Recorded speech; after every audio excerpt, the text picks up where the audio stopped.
Hey guys, this is HD and welcome! I'm here to bring you guys the next set of games from Assembly Winter ROG.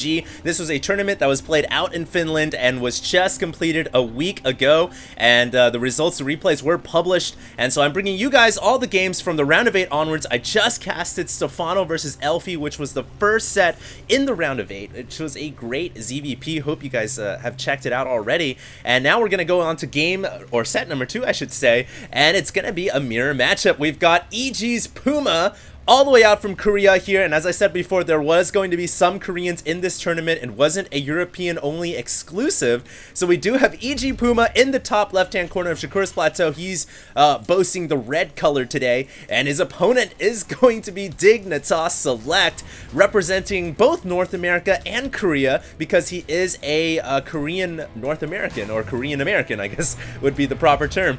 So it is going to be a TvT here, and I haven't casted a TvT in a long while, so I'm very excited to be able to bring you guys a mirror matchup from the Terran side of things. Also, as you guys know, I've been bringing you all the racial statistics, and no different today. I'm going to show you guys that Puma actually boasting a 70% win rate in Terran versus Terran. That's extremely good. That's a very high win rate. That's not a lot of times you're going to see a lot of players getting that high up there unless you're like top tier Code S caliber players, which Puma really is. His opponent Select, also known to be one of the leading players in North America alongside, say, Idra, of course, and all the top North Americans. Basically, Select is one of the tops. He's always been considered top 5, and he boasts a 59 to 60% win rate against Terran as well. So it's a pretty good win rate on his side.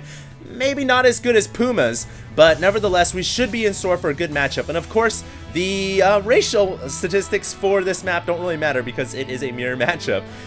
So yeah, that's that, and let's see what happens here. This is the first game out of set number 2, and as you guys all know, it can go all the way to the third game. It is a single elimination tournament, and the prize pool is $20,000. So strap yourselves in, and we're about to see what happens. Puma coming in here to Select's base with his scouting SCV, and Select here playing for 20 grand is going to go ahead and throw down an supply depot again. Actually going for the quick factory here off of one barracks and only mining off of one gas right now. Now that SCV that made its way inside, his sole purpose was to come in there and check on the gas intake, and then he can kind of get a beat as to what's going on. He did not see the factory though in the bottom right hand corner, but I would imagine Puma being Puma, you know, he scouted one gas, he scouted one barracks, he should know that a factory is coming up. There really isn't anything else that would come up at this timing, and certainly he didn't see anything unusual by that mark. So there is a factory coming out for Select. He's going to try to go most likely into air. He could also potentially go into a fast mech build of some sort. Puma right now getting a command center down on the low ground, so he's going to try to expand. There's a lot of different ways to play StarCraft 2, obviously. You can expand to try to out macro your opponent, get more SCVs, and win through an economic means. Or you can try to tech up, which is what Select seems to be doing, and he's going to go for more of a technology advanced route as he's getting his starport down, but he's not mining the second gas here, and since he's got a reactor on the barracks and no add-on on the factory as of yet, I would imagine what the starport is going to be for here is a Marine Hellion drop. He's going to try to get as many Marines as he possibly can get out of this barracks, get as many Hellions as he can get out of the factory, not waste time dilly-dwaddling around with add-on switching or anything like that. Going to be as efficient as possible, get that medevac out, and then drop the opponent's base. So that's his plan here. And the nice thing here is if you're going to go for this kind of a drop strategy, which is a tech advanced route, you can take advantage of your opponent who expands like this, because now you've got 2 potential locations to attack. So look for Select to really utilize that. Here comes that medevac on the way right now from that starport. A couple of Hellions also going to utilize the ground rather than hop inside the medevac, and they're going to make their way across the map right now. There is no Xel'Naga control from Puma, which is kind of interesting.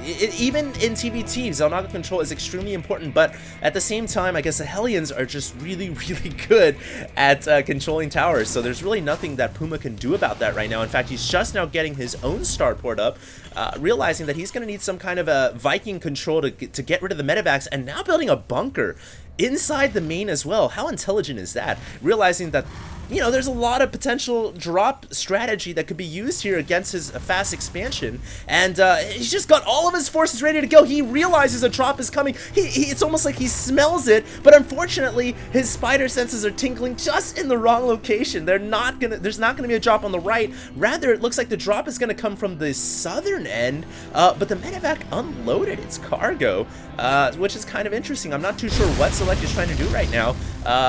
He should try to at least drop the natural. There's no defenses here at all. Of course, Select doesn't know that yet, but now he's going to get in here with the medevac. 8 Marines in total. Going to unload down behind the natural expansion, and that is 8 Marines backed up by 4 Hellions. The 4 Hellions are also going to get elevated in, and Puma, sniffing the drop was coming through the main, sniffed wrong, and now he's going to lose a ton of SCVs. Select has got to micro the Marines behind the Hellions. He does just that, just helping to mitigate the damage, and now each player has a medevac apiece, but it looks like Select really has done a lot of damage to the economy. In total, 12 Harvesters killed, and that is a successful drop by Select. But guys, you have to understand as well that Select expanded so much later that he's got to do damage to get back in this game, essentially, or to stay on par with Puma. And now his Marines are going to get shredded up. The medevac also goes down as well. So I think Puma there taking a huge advantage, because maybe Select was just being a little bit too greedy with that drop. I definitely felt like after he killed off the 12 SCVs here, it would have been a good time to pull away. He didn't need to commit anymore. He was on similar terms with Puma, but the overcommitment there, I think, kind of cost him. His Marines were exhausted from the battle, and he just kind of pushed him to the brink of fainting, essentially, and the Marines just died. So Select here overextending himself, and now Puma is going to go ahead and try to take advantage through the skies and do a counter drop. 8 Marines ready to go here. They should have stim, I believe. Maybe, perhaps not, actually. I'm not too sure. I don't think Puma really ever researched him, because he went right for the command center and then a factory. But we're about to find out whether or not he has it. I don't think he does, and no, he doesn't. So he has no Marine upgrades. He's going to drop behind the natural, and of course, without stim, the SCVs can run away. They're not going to take that much damage. Marines can't really catch up to the SCVs, and now Select can come back here, but he could lose his tech lab, and that is really going to help out a lot. Now, both Marines from both sides are not going to have stim, so he balances out the terms of the infantry with a very nice strike there against that tech lab in the back corner. So good job by Puma. And look at this, he's not committing, not overextending, just staying in the background. And on this map, Shakura's Plateau, look at how much real estate you've got in the skies. You could just hang out back here and then come in when you feel like it and do all the damage you need to do. So nice play by Puma. And now we have Select moving out with a couple of tanks, trying to mechanize his forces a little bit, which will bolster his army and, of course, help him deal with the infantry. Puma, in the meantime, is going for an all-mech build with cloaked Banshees. Very, very nice. A mech with Blue Flame Hellions. So this, you guys all know TvT can have a lot of different strategies. It's the most dynamic mirror matchup, so it doesn't surprise me to see varied forces coming from both sides here. And we'll just have to see who has the better micro when the two armies collide. I feel like Select was originally going for a more bio-enhanced army, and he's still going to try to rock the bio. You guys can see he's got the tech lab researching right now. Puma's got other plans, so he wants to destroy that tech lab, but unable to do so, and Select cleans up that medevac drop.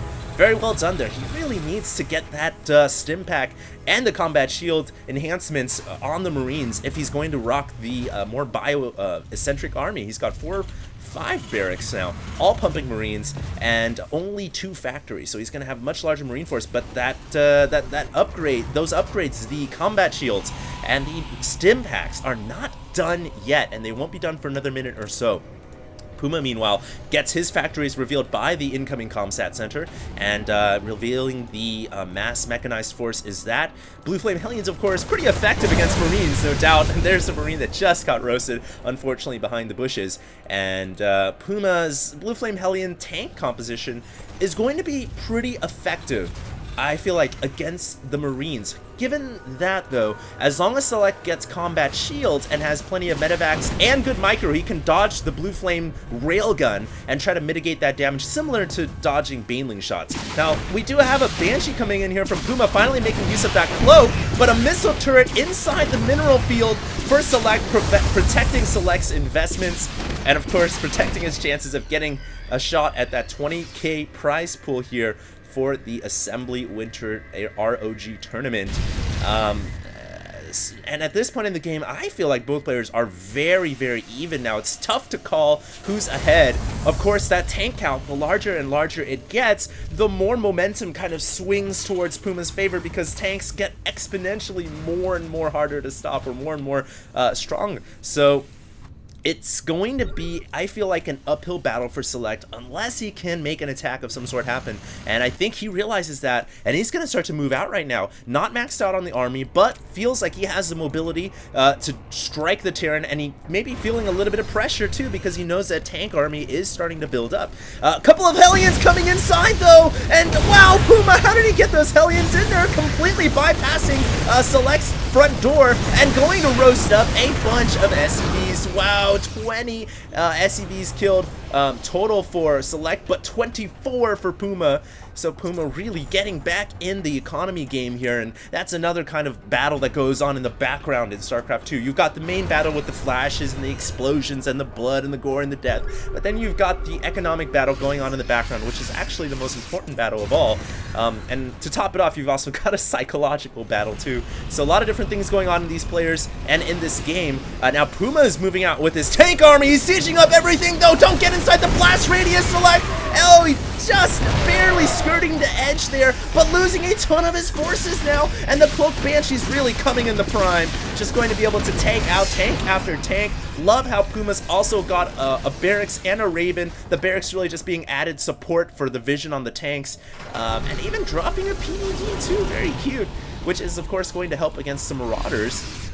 And any help you can get is definitely worth it. Now, that army from Puma, though, is just really, really devastating. Look at that tank depth line.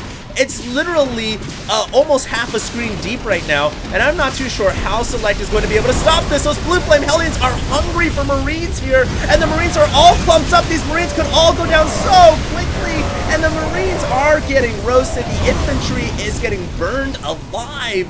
And I don't know what Select can do at this point. He's trying to fall back into more tank cover, but unfortunately just unable to keep up with Puma. And that tank count really is what Puma has going for him right now. And all of a sudden, the defensive tank force becomes the offensive tank force, completely chokeholding and barricading Select into his own base.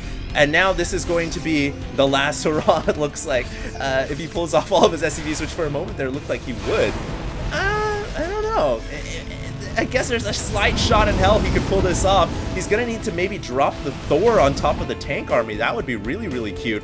And it looks like he's gonna do that. Oh my god, there's really not that much of a backup force here for Puma, but the medevacs are under attack. The Thor gets dropped down and takes all the damage, and that's just not gonna happen. So that didn't work out too well for Select, and he calls a GG.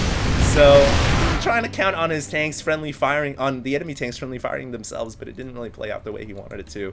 And so that is game 1 going to EG's Puma. Congratulations, and one step closer to going into the round of 4, which is of course the semi-finals.